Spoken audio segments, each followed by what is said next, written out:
Welcome to the Creatives, Radio Now's entertainment talk show. My name is Doris Okorie. You'll be listening to us every Friday at 9:05 a.m. and repeats at 8 p.m. on Radio Now 95.3 FM and also on our other platforms on our website www.thisisradionow.com, on Facebook, facebook.com/thisisradionow, and on YouTube, Radio Now Studio. Today in the studio, I have a very fascinating guest. I'm super pumped about this one. I'm actually a huge fan. I have with me in the studio one of the biggest singers to come out of Africa. Well, let me give you a clue so you not say, oh, Doris, you did not give us a clue.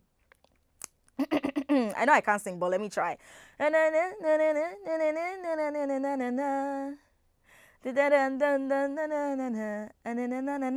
what I'm going to give you. Do not touch that dial. Keep it locked on Radio Now 95.3 FM Lagos. Let's go on a quick break and we'll be right back.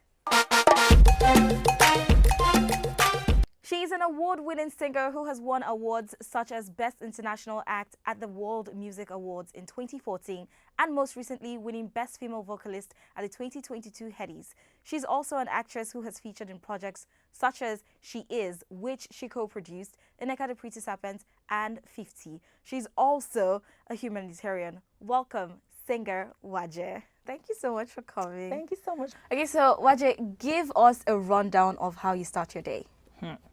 Interestingly, no one has asked me that question. So, I don't know if to say it the way it usually is or what it is now, because for the past 2 weeks, I was jet lagged or I've been jet lagged. So I usually don't wake up when I would usually wake up. Okay. But the typical thing is for me to wake up at 5:30. Between 5:30 and 6 is the time for me to just, I'm all groggy and still trying to open my eyes. I go to the gym, but I'm part of a prayer group, so I log on while praying to the gym. I do my workout, come back. Okay. Some days I'm willing to have breakfast, some days I'm not, but I'm a caffeine person. Okay. So I always brew my coffee. The days I have work, I set out for work. If there's no work, I'm at home chilling. But I'm boring. So no, you're not. No, you're not. I have my moment. Right. Yes. So my second question is, many people might not know this. And when I found out, I found out a couple of years ago, and I was like, oh, word? Was that you were the voice, you were the background voice of Do Me. Yes. Most people don't know that. And in my head, I'm like, with the way social media is now, where you can, DM artists, P-Square, they were really big, still are big. How were you able to, get that connection? So I was a young girl in Enugu who used to do school shows. I studied in UNN, so I would do the rave nights and all that. I was signed to a record label at the time called Dome Records. Okay. My mentor, Chris Madubuko. So we saw a song, Omogemi. Yeah. On Channel O, and I wanted to do a cover. So I did a cover entitled Mine Bobomi and sent it to them. They loved it and put it on their remix album. So when it was time to work on their new album, they asked that they feature me, and of course my label and I thought it was a great idea. So that's how. Oh, nice.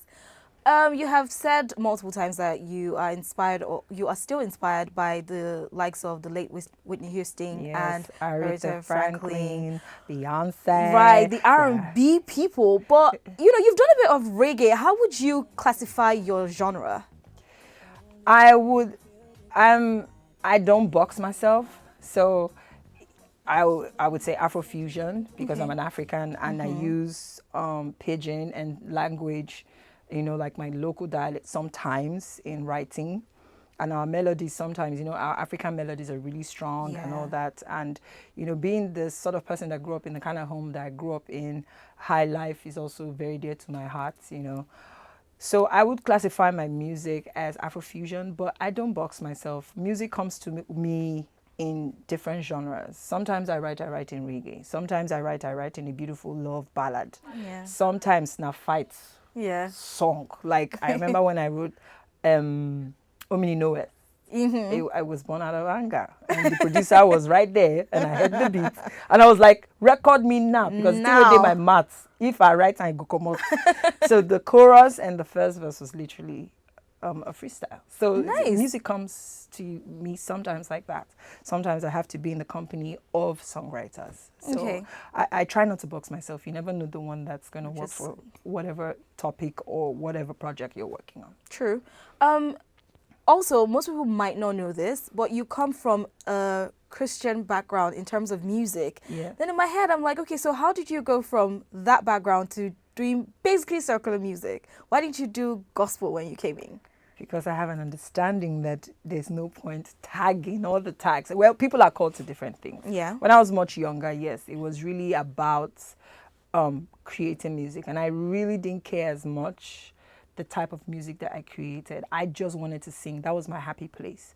But over the years, I've never lost my faith in God. I am still very much a Christian, you know, and I have come to understand that that also somehow has shown in my music. I don't, people have the tags of secular and gospel musicians, but I'm just a musician who has light, and light shines in different places, and I'm shining in this space and also at liberty to worship my God with my music as well, because I just released the gospel album Unbroken. Yeah. And honestly, sometimes people ask me, are you going to do it again? I'm like, I will sing a love song because love is great. I'll sing a song about life, but I also sing a song about God because I love him. And that's no boxes for me. Okay, great. So what challenges did you face when you started out as a musician? Plenty. I'd like to hear it too.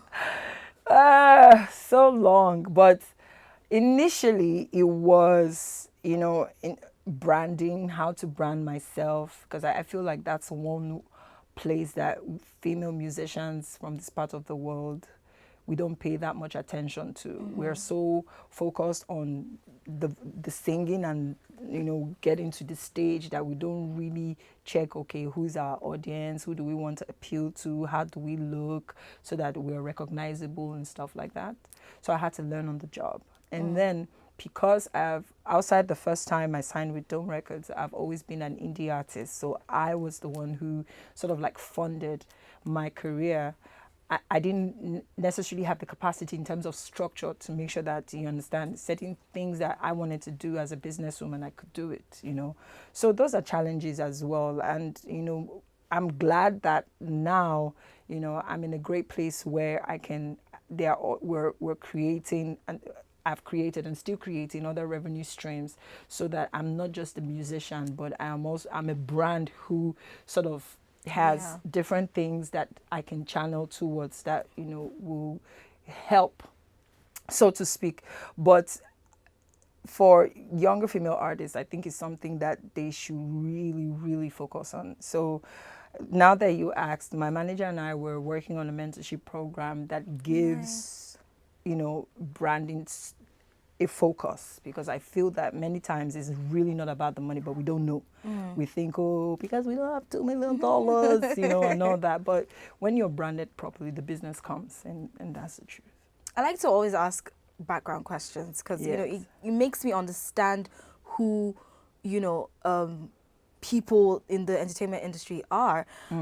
What inspired your debut album titled Words Aren't Just Enough? What inspired that album?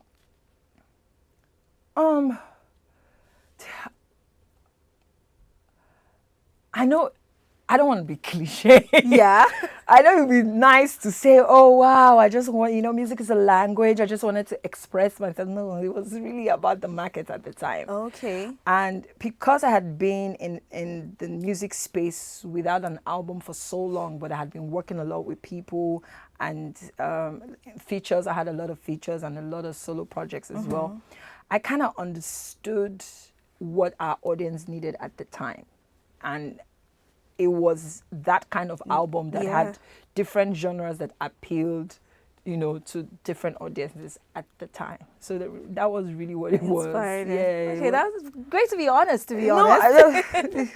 Okay, so aside being a singer, you have a media company which you started with fellow musician, and I like to call her your sister. Yes, she is. Yeah, called Jimenez Media. Yes, yes, which produced the movie She Is. Yes. I would like you to tell us what it entails, and also tell us if we should look out for more projects like She Is. One of the things that made us start a production company is because we also understood, or rather, we recognized that we as women need to play in the media space a lot more, you know, because of the value that we can provide, not just for ourselves, but also inspiring other women, you know, to come on board, you know, and tell our stories, you know. We also wanted to be able to tell stories that were not necessarily, or I wouldn't describe as Christian, you know, but inspirational, that everybody can sort of connect with. And that's why, you know, we had a lot of scripts, but She Is sort of hit home because somehow we realized that even our friends had personal experiences. And that's what it is. When it's your story, you own it. Yeah. You know what I mean? Do we intend to create more? We're actually working on one now. Oh, nice. Which the focus for us is to project a lot of things that we feel need to change, because playing in the media space for so long, you realize that you want to create impact. It's not just about, oh wow, this, you have this to your name and everybody, you know, there's a big applause, but you want to be able to impact no matter how little, you know. And I tell you, the reason why you're sitting here is because you watched a lot of people do this and you were inspired by it. Yeah. You know, and those people impacted your life, whether they know you or not, you know. So we're very intentional about our stories. We're intentional about our audience. And I'm very excited that we're working on a story now and you guys will get to see soon. Okay, I really cannot wait for that.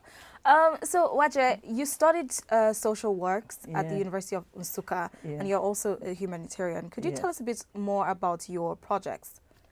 So when I started working in the goodwill space, you know, I started with my NGO, Waje Safe House. And what we did then, or what the focus was for me, women and children. But over the years, I understand that I want to play more in a space where my brand can give more, not just through my NGO, but even collaborating with other NGOs as a brand, Waje. So I've worked with different organizations from the UN to so many, you know. Right now, one of the main focuses for me is health. And we recently worked on one as well, the Great Green Wall, you know, which basically it's about climate change in a nutshell. Nice. Yes. Nice. Okay. My next question is, I know you're an actress, right? I did try. Yes. No, but really, you featured in projects like She Is, obviously. Yes. She co-produced, and Ineka the Pretty Serpent, Yeah. Tunnel as well. Should we be expecting more Waje the actress? Yes, I'm saying it now. So let me even use this one to do CV. Do you have a script and it's good? Come near me and I will come near. Yeah, I love acting. And I'll tell you why. Because it's an opportunity to be anything else but Waje. I've been Waje for so long that the only time I can be Chioma is when I'm on screen doing something else. Or stage plays, I love stage, you know. I've done a couple as well. One time I played a widowed woman and you know, my friend came to watch me and she was like, the way Waje can't they do, I can't feel say whether Waje no husband don't die now, I can't remember Waje never marry. You know, so that's the thing about acting. It's being the opportunity to play different characters, different roles, and how it impacts you as a person, you know. And just understanding people and what they've been through. It just makes you more human. Okay, then. You're tuning to The Creatives on RadioNow 95.3 FM Lagos. My name is Doris, and I have with me in the studio singer, actress, and humanitarian, Waje. Welcome to The Creatives on RadioNow 95.3 FM. My name is Doris Okore, and I have with me in the studio singer, actress, and humanitarian, Waje. Waje, I've been having so much fun. I hope you've been having fun. I like talking. Do I really like talking? Let's be honest. I have my moments. Okay. So Waje, in 2019, you decided to quit music. Why? 2019. So, I didn't decide to quit music in 2019. Okay. That, for lack of a better term, that episode or whatever it was happened before that. Okay. But we decided that since I had taken my hiatus and I was back into the music, we wanted to do a reality series that played. So we were reenacting things that I had thought and the plans that we had done, or plans that we had executed and what we wanted to execute. But knowing how we are in the media sometimes, we take a little bit of what makes it interesting and don't see the rest. Then we just And run that's with it. literally what What happened. happened? So people didn't go on YouTube to watch the rest of it. They just took that snippet and ran with it. And I was like, okay, great. But I mean, that they always say no press is bad press. I saw, don't really- to be honest, at the time when it came out, I was a bit like, oh, did we make the right move? Was this a bad move? And I questioned a lot. But in hindsight, I am happy that, people, I was able to be vulnerable enough to tell the story that was real to me, because did I want to leave the industry for a bit? Yes, I did. Did I have legitimate reasons to want to? Yes, I did. Am I back? Yes. You're back. Oh, girl, I released 2 albums in You're back. in 1 year. Yeah. And the third one is coming out in December. So if you have a doubt in your mind, be awoken. Undoubt yourself. Undoubt yourself. Basically. So That leads me to my next question. Yeah. Now in 2020, you have released back-to-back albums. Sweetheart. And in my mind, I'm like, okay, hold on. She was just, and now, so what inspired Waje 2.0? Waje 2.0 is a reemergence of the Waje you've always known. And that reemergence comes in a space of, there's so much more. You think you know me, but there's so much more. I'm so hungry that sometimes I'm working with people, producers, or songwriters, whatever, whoever I'm working with in the media space. And it doesn't feel like I've been in the industry for this long. And the reason why is because what you see is my desire to outdo myself, my desire to do more than I have done. So really that's what it is. I've grown. I still take my vocal lessons. Oh, nice. Yes. I'm looking forward to touring next year. I'm looking forward to international collaborations. And there's so much that can be done. And reemergence also speaks to people that this can be a job. Because as much as we try to think that, oh yes, I'm a singer, it's a career, people still ask you, and what else? And I'm like, excuse me? You understand? You can invest in other things, but is this a career? I think that I have been able to prove, without a doubt, that this can be a career I've taken seriously, because I've been doing this for more than a decade and it's my job. So because Waje does not want to remove the foot that she has slapped on our neck, she has pressed our neck like this. I'm still praising Yeah, myself. she released a second album titled Unbroken, and this Yes. one is a gospel album. So Yes. why gospel? Because it's an expression of who I am, really. When I say I love God, I really mean it. Unbroken is my testimony. It's my testimony of how God has sustained me in an industry like ours, of how he has impacted me and how I've been able to impact other people, of the different opportunities he's given me, even when I thought, oh, maybe this is done, and then he just opens the door and I'm seeing a whole new space, and a whole new opportunity that I never thought was there. I can't even tell you the conversations that we're having now, like it will blow your mind. And that's really what Unbroken is. And Unbroken is not also just for me. It's for other people in the creative space and in other industries as well that may not necessarily have the tag gospel, but they have a heart for God and they are yearning for ways to express, and they can express it through me. So I created a body of work that we can just, it's a worship song, it's a worship album from track 1 to the end. And when you listen to it, you just want to go with the flow and just abandon yourself and really be with, exactly that. That's literally the word, the release. My makeup artist Sinella sent me a message on Saturday, I think, and she said, Mama, I want to talk to you about something. So I thought it was one serious, maybe she's in trouble. I say, Mama, you know what? And I sent her a message. I said, I didn't hear from you again. She now scrolled up. She actually sent me a message telling me, she was thanking me for releasing Unbroken, that she listens to it every day and it has inspired her and comforted her. And I feel like that's really why God wanted me to do it. It's really not about me, truly. Okay. So, I mean, now you've been in the game for a very long time, over a decade, if Yeah. I'm counting my fingers. Yeah. What challenges do you face currently as an artist, recording artist? Ease. If I'm being very honest, ease. I have been so in control that even when there's no need for me to be in control, like my mind tells me, oh, Waje, you have to, because now I'm signed to a management company that really, they've succeeded in structuring my career. So I still sometimes try and behave like I would behave 5 years ago. So I have to pinch myself and, but I see every challenge as an opportunity to outdo yourself, So I'm looking forward to it. I'm grateful that I was able to release 2 albums this year. Yeah. I definitely need to promote and push more, and on the other side, you might see it as a challenge, so to speak, but I see it as an opportunity to have 2023 as my tour year, because I'm going to be introducing and performing most of those songs, and that's exciting for me. Okay, great stuff. What would you say has contributed to your success over the years? That's an interesting question. I'm very blessed. Obviously, it's God that has contributed, but it's also discernment.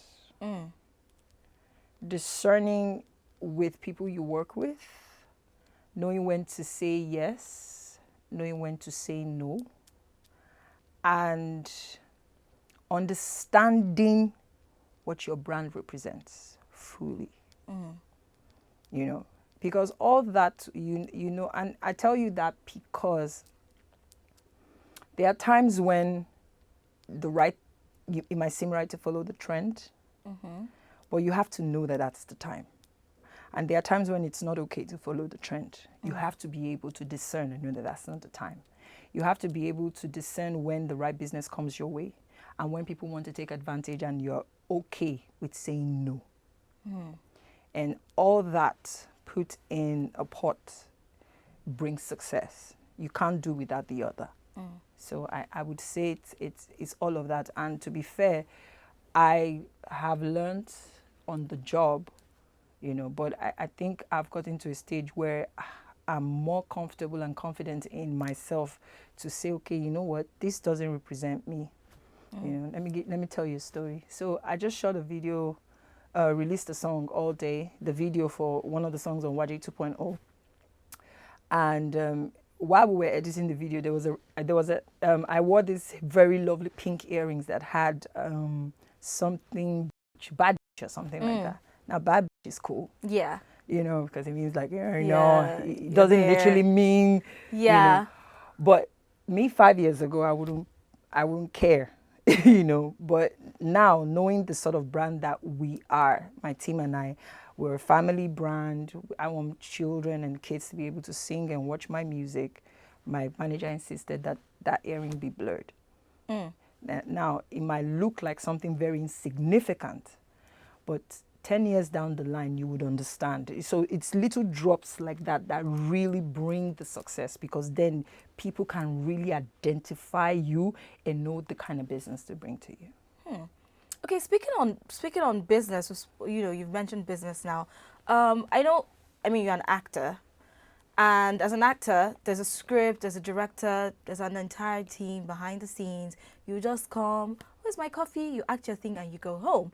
Whether the movie sells, whether the movie doesn't sell, it kind of is really not your business. You've been paid, you go home. But I feel like as a musician, it has to do with the work of the artist to be able to push, be able to create maybe a dance challenge or stuff like that. How would you say the music industry is profitable, or how would you say you're able to break even, at least in the music industry? Sweetheart, if I have the Blueprint. the prints, yeah, I'll probably just go chill and have a school where everybody will be paying me like $10 million or write a book that has all the, But I'll tell you the thing about what works for me. right? Now, there are definitely people behind the scenes. But the thing is, before we start a project, we already know what we want to get out of it. There are projects we start not just because of the money, but for the PR. There are projects we start because of the relationships that we're going to get from it. So there are different reasons. So you and your team need to know why you're creating that in the first place. Because you are a product. People see you, musician, brand. It's a product. So the same way an organization would treat a drink. How do we sell this drink? Is how do we sell Waje, not the song. I see. That's how we work in my own. Because there are days when you're not going to have a song, but the brand still needs to eat. True. You understand? And the brand, I'm first a musician. Music opened doors for me, but I'm so much more than that. I have a school that's coming up, a mentorship program coming up. I have merchandise coming up. I'm a producer. I'm an actor. So if I dwelt so much on just the music, how would all those other things Still thrive? Yeah. So for us and my team this is what we're selling. What do we need to add to this now to make sure that this keeps selling? And that's how we work. So when the money comes, we know where it's coming from. Okay.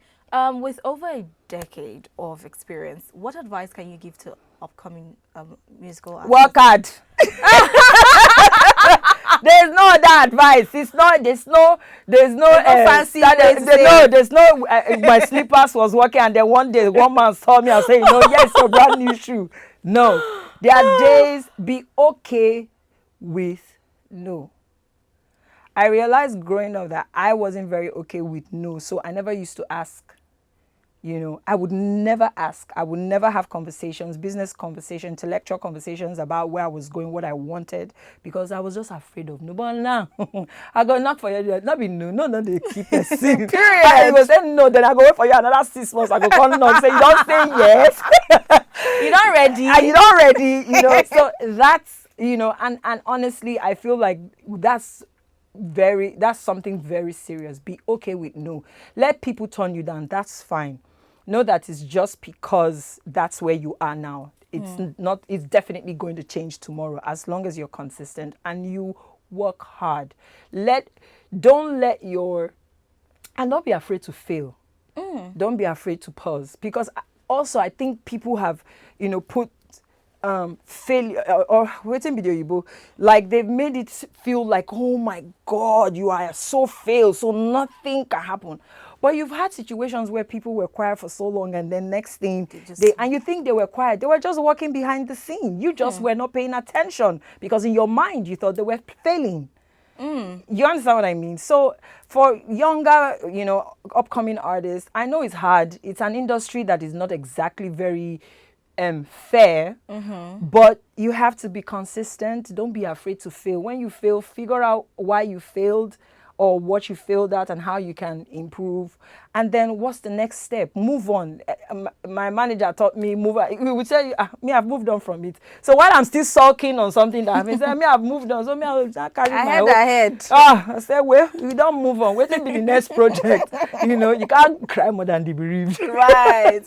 So just be consistent. Don't be afraid to fail. And it's okay to accept no. And it's okay for you to say no too. There are people that will call me, Waje. Sometimes I'll shoot them to my manager. No, I won't tell them my secrets, because now when I say no on the phone, they will not say, okay, Waje, it's you that's really saying no. It's not Alex.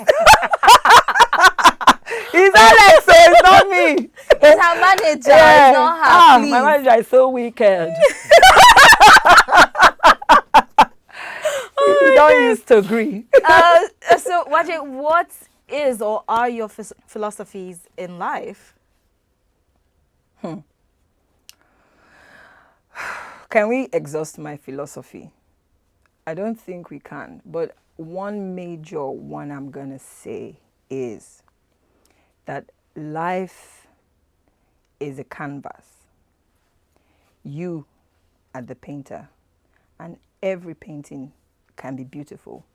The artist just needs to be confident in what they're doing. That's a word. Let me snap. Let me do some snapping, that thing that they usually do. So, Waje, what should we be expecting from you in the future? Let's get it. I gave you already, girl. I gave you a third album, a script. A fifth album, actually. Yeah. I mean, this year. Okay, this year. Yeah, yes. this year. A sixth album. Hey, wait, so I've done... You have Can done. someone just find me a little bit? Thank you. So yes, I'm coming out with another album called Misfits, Okay. and we are not certain about our concert in Lagos yet, if it's still going to be this year. Okay. But there's definitely Abuja happening this year. Touring 2023, definitely touring, and a lot of international engagements, as we have been working on that for the past 2 years. And there's so much more merch. The glasses I wore here is actually my brand. Oh, really? But, thank God, Nice. so when it comes out, you'll be like, oh my God, Waje, Nice. let us face, please allow me, give space. Nice. Yeah, so merch definitely is coming out. Yeah, there's so much. I can't really say as much as I want to say, but Okay. I'm working really hard. Trust me. Right. We are working really hard. Should we be expecting, because I saw the tweets about Thames, should we be expecting you collaborating with younger artists? Tell us now. I've been collaborating with younger artists for a while. Like, Okay. with my Hot Seasons album, I think the oldest writer was maybe 21. Or, outside my manager, that's an old man. What's Alex has collected. Straight bullets. He's an old man. You remember farming Gen Z? I didn't even know. Don't worry, we are all Gen Z. We are. So yeah, but we always do that. We like to play in the space of young, vibrant musicians. So I have always supported young talent, and I'm looking forward to working with a lot more younger people. I always insist that the music has to be great, Yeah, but outside that, yes, it's something I'm excited about. Okay, thank you so much, Waje, for coming through. Thank you for having me. I really enjoyed my interview with I'm you. glad. I'm glad I did enjoy it as well. Thank you. Okay. So that was another exciting guest of The Creatives, the entertainment show that takes you behind the scenes. I hope you enjoyed it and learned a lot like I did. And of course, if you have any comments or questions, please contact us on our social media platforms with #TheCreatives. So from me, Doris Okorie, and the entire Creatives team, I'll see you next time with another exciting guest. Bye!